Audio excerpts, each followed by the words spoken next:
Yo, what's going on, guys? Welcome back to the channel. Noobster back with another Wonderlands build video. So, guys, it's been a while since I posted. I know, I always say this. I'm trying to get better at it, but things are happening. Life is happening. Anyway, I got an interesting build idea from somebody who hit me up on Discord. They kind of were looking for a status-based build. I really am not good with status builds, so I kind of did some digging around, trying to see what other people were doing. And then one of the videos that caught my eye was Moxie's Blightcaller video. So I kind of have made a version of that, very similar to his, but mine does come with all Ascended gear. Just wanted to give an updated video and sort of provide you better gear that may help you guys out. But I will leave Moxie's video in the description if you guys want to check out the original video. And yeah, guys can check that out as well. Show him support because he did come up with this idea. This is not my own idea. But yeah, there's a lot of great things he did, and I just wanted to put that out and display it out for you guys. Anyway, this is a Blightcaller, aka a Stabomancer, and a Blight Warden, or Blightcaller, sorry, Blightcaller build. And yeah, let's go ahead and hop right into it. Alrighty, so starting off with the skill tree. As you can see, we are barely doing anything in Stabomancer, and we're doing a ton in Blightcaller. So this is more of a Blightcaller build with a little bit of Stabomancer. Honestly, a lot of this stuff can kind of be replicated with other characters, but the one thing that you're not seeing from the Stabomancer tree is that we do have 3 points in Contagion from our class mod. So that's one key thing that is increasing our dot damage and just being able to deal all the elements at once. But that's the main importance of Stabomancer. If it weren't for this, honestly, you could probably use other classes, but yeah, Contagion is a huge skill for this. Anyway, let's hop right into the skill trees. So, with the Blightcaller, first of all, as you can see, we are using Plague Storm. I have tried From the Shadows, and Moxie even mentioned in his video that you could try From the Shadows, and it does a lot of damage. I personally, in Chaos 100, was not able to get great damage from the Shadows, unfortunately. Geist of the Shell is proccing a lot more, but I still prefer the setup with Plague Storm, especially for bosses. It just literally melts bosses. It's crazy how strong it is. Anyway, so yeah, let's get started. So first of all, we're going 5 out of 5 in Virulence. This is a status effect build, so we are trying to have the most status effect chance and duration, so this is obviously a no-brainer. Geist in the Shell, honestly, not extremely important. Personally, I feel like some of the other things are better and do a lot more damage, so it's a nice to have. It does a little bit of extra damage, but if you do want to spec somewhere else, I would say go ahead. But then again, I'm not 100% sure if this is causing the big damage that we're getting. But I don't personally see it that often. But again, Geist in the Shell is a great general thing to use with big damage guns and stuff like that. So it's not a bad thing to have. Next, Wraithmail, we went ahead and put 3 out of 3 in this. We just want to have our shield. The shield we're using is the body rune. You'll see in the inventory, but that's going to give us a little bit of extra, an extra element with fire, and just having it restored is pretty good just for survivability's sake. And then it also goes hand in hand with Flawless Edge, where the more full our ward is, the greater the bonus. So this kind of helps keep that up. And then we also have 5 points in active decay just for our extra poison damage. Our guns are mainly poison damage, even though we are going to do other elements with Contagion. We are primarily spec'd into poison. Next we have Bog Down. This is just for the few dots that we're going to get with Lightning and Frost. Not that we're really using specifically. And unfortunately, it is going to make our fire dots a little less damage, but that's fine because 2 elements are still getting a lot more. So that's perfectly fine. We're still doing a ton of damage. Next, we also have Worst Curse. We are using spells in this, so this is going to help with that, as well as the ability damage, and then stacking with Geist in the Shell, of course, which could help. And then same with the Plague Storm. I'm actually not sure. Oh no, the Plague Storm does have ability damage, so yeah. So this bonus from Worst Curse is also going to help with that. And then we also put 2 points in Amped Up. Now, in Moxie's video, he did not do this. So his reasoning was, if you wanted to use the Cursed Wit, this would automatically proc lightning status effects, and thus giving your shield, giving you your shield back. But I personally thought it was okay to keep it. I've never switched to the Cursed Wit with this build specifically, and I've had great damage, so I really don't think it's necessary. Again, if you do want to have just damage that is crazy, like, again, it still melts in like 5 seconds, if not less. So I'll show you guys clips, but I've personally found not having it is just kind of meh, like not that important to like get rid of. I like the movement speed bonuses from this. I'm not going into haze, so this is kind of the main movement speed that we have.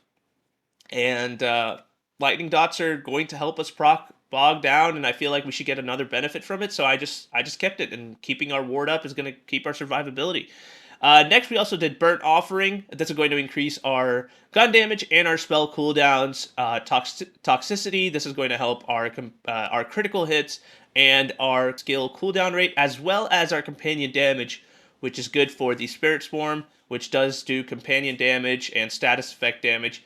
Spirit Swarm is just insane for this build, so it's like a really key skill, and that's really why we've spec'd so heavily to get down here. You don't need to spec everything to get all the way down here, but there are just things that I like in the Blightcaller tree more than the Stabomancer tree.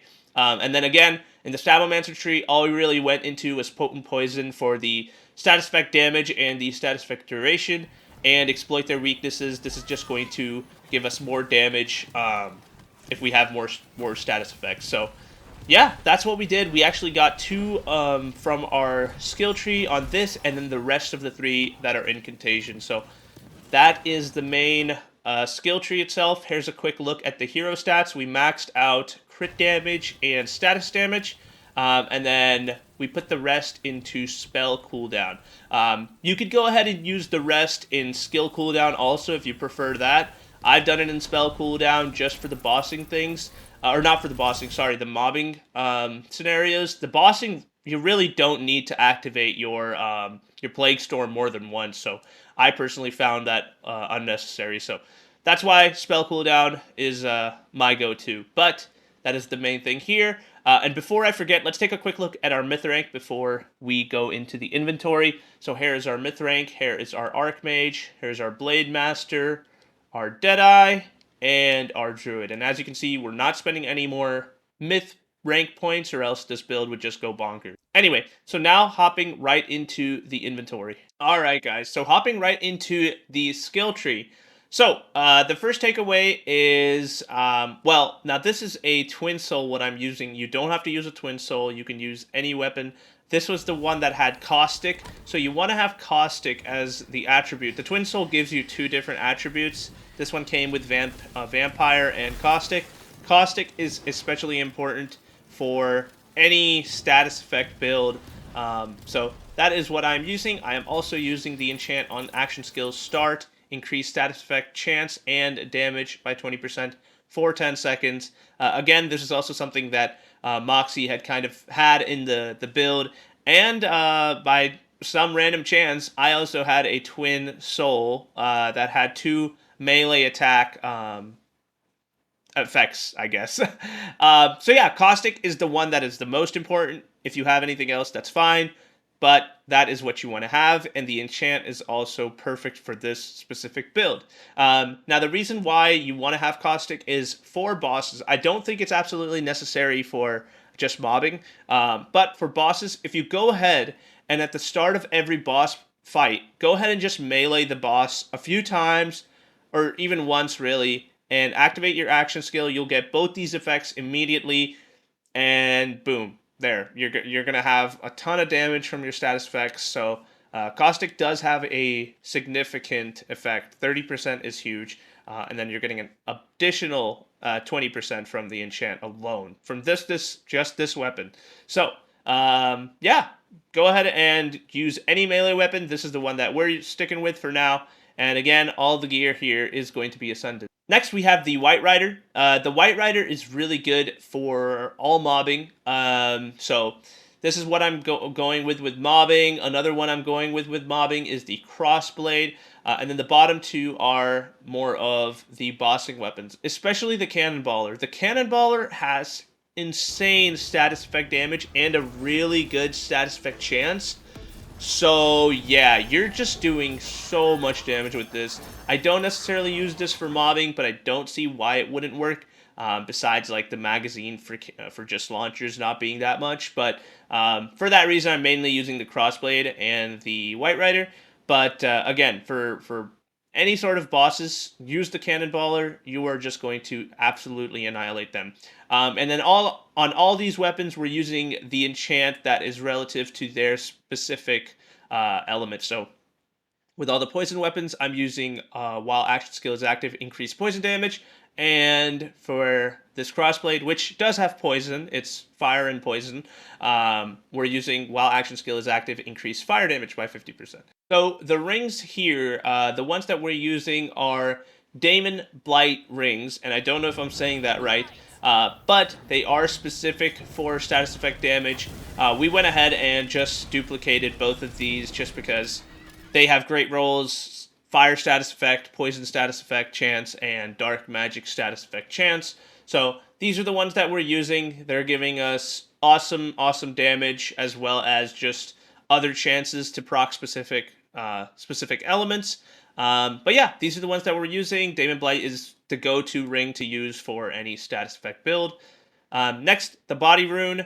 This one has the enchant while action skill is active, increase elemental damage by 35%. The body rune is going to give you a little bit of life restore on kills, and is going to give you 20% bonus fire damage. This is going to help us with proccing Burnt Offering. Next, we have the Miasmic Mail. This is a piece that Moxie was missing in his build, but I went ahead and got one with awesome rolls. This is also ascended.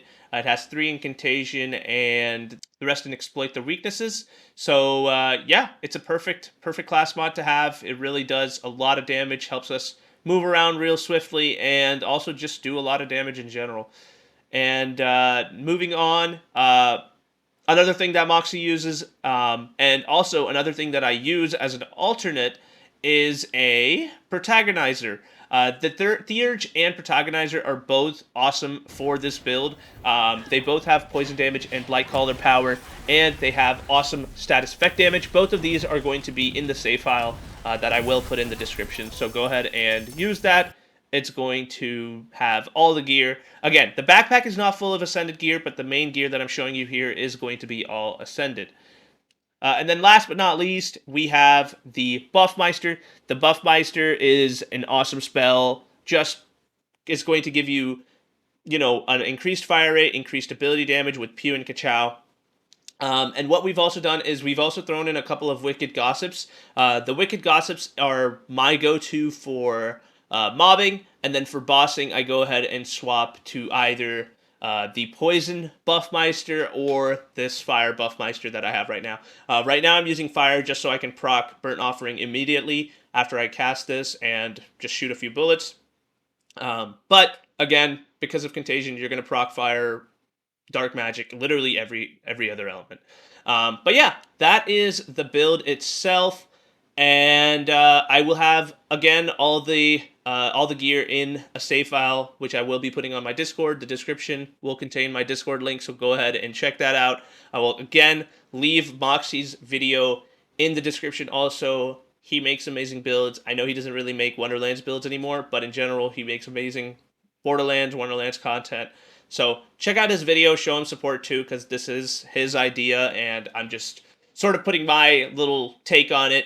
But yeah, guys, again, hope you enjoyed. If you did, leave a like, sub to the channel. I will be also bringing out more builds. I have them actually being built right now, and these are not Moxie's builds or anything. These are something that I've come up with in my crazy head. But yeah, so be on the lookout for that. Again, the save file is going to be in the Discord, and if you are a console player, feel free to reach out to me in my Discord, and I will try my best to get you hooked up with this gear. If I'm not able to get to you sooner, you could also reach out to the folks in the community in the Discord. Just let them know that you are a console player and you're looking for so-and-so build, and hopefully someone can help you out if I'm not able to. Anyway, thanks guys, and I'll catch you guys later. Peace.